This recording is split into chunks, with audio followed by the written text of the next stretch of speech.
क्या है प्रश्न हमारा, क्या कह रहा है, दो स्टेशनों के बीच की दूरी कितनी है 720 किलोमीटर। इन स्टेशनों से दो रेलगाड़ी, मतलब स्टेशन ये दो एक स्टेशन है, एक ए और बी, इनके बीच का डिस्टेंस कितना है 720 किलोमीटर। एक ही साथ समानांतर पटरियों पर एक दूसरे को पार करने के लिए प्रस्थान करती हैं। ए इधर से चलती है ट्रेन और दूसरी इधर से। उनमें से एक की चाल दूसरे की चाल से कितनी है 20 किलोमीटर अधिक है। यदि उनके प्रस्थान के समय के 3 घंटे के बाद, कितने घंटे 3 घंटे, उनके बीच की दूरी 300 किलोमीटर रह जाती है, तो प्रत्येक रेलगाड़ी की चाल बताइए। तो सबसे पहले हम इसमें क्या करेंगे, माना कि हम बी रेलगाड़ी की चाल कितनी है x किलोमीटर पर आवर, तो ए रेलगाड़ी की चाल कितनी है 20 किलोमीटर अधिक है, x plus 20 kilometre per hour है। तो 3 घंटे के बाद क्या है, 3 घंटे के बाद, ठीक, 3 घंटे के बाद क्या हो जाएगा हमारा, ए द्वारा तय की गई कुल दूरी 3 घंटे के बाद, ठीक है। तो हम जानते हैं चाल बराबर दूरी बटे समय, तो दूरी क्या हो जाएगी चाल गुना समय।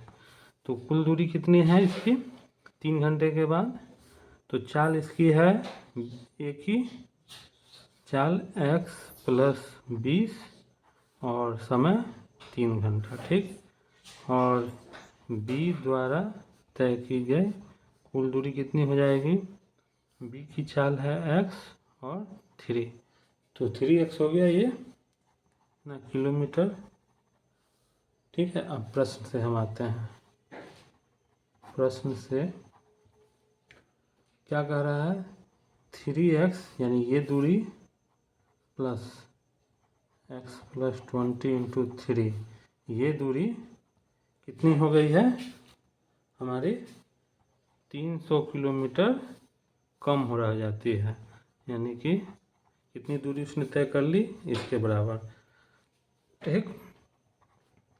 3x प्लस 60 420, 6x कांस्टेंट है, बराबर को उधर जाएगा, प्लस में है तो माइनस हो जाएगा, 6x और ये हो जाएगा 360, ठीक। तो x क्या हो जाएगा 360/6 60, यानी कि बी रेलगाड़ी की चाल कितनी हो गई 60 किलोमीटर पर आवर, और ए रेलगाड़ी की चाल क्या हो जाएगी x प्लस 20 यानी कि 80 किलोमीटर पर आवर। इस प्रश्न में कुछ नहीं था, प्रश्न में ही इसका सॉल्यूशन निहित था, बस समझने का था इसमें कि दूरी दे दी हुई है दोनों की, दोनों अपोजिट डायरेक्शन से चलती हैं, दोनों की स्पीड भी पता है, एक जो है वो दूसरे से 20 किलोमीटर ज़्यादा तेज़ चल रही है पर आवर के हिसाब से। 3 घंटे के बाद जो है दूरी कितनी रह जाती है 300 किलोमीटर रह जाती है, यानी कि 720 में से उन्होंने 420 किलोमीटर तय कर ली है। तो हमने क्या किया, एक की चाल पता कर मान लिया, दूसरा x प्लस 20, 3 घंटे के बाद तय की गई दूरी चाल बराबर दूरी बटे समय से यहाँ हमने कर लिया, ठीक। और प्रश्न से दोनों डिस्टेंस जो है वो किसके इक्वल है 420 के इक्वल है, ठीक। 420 कैसे आया 720 माइनस 300, तो यहाँ से हमें ये पता चल गया है।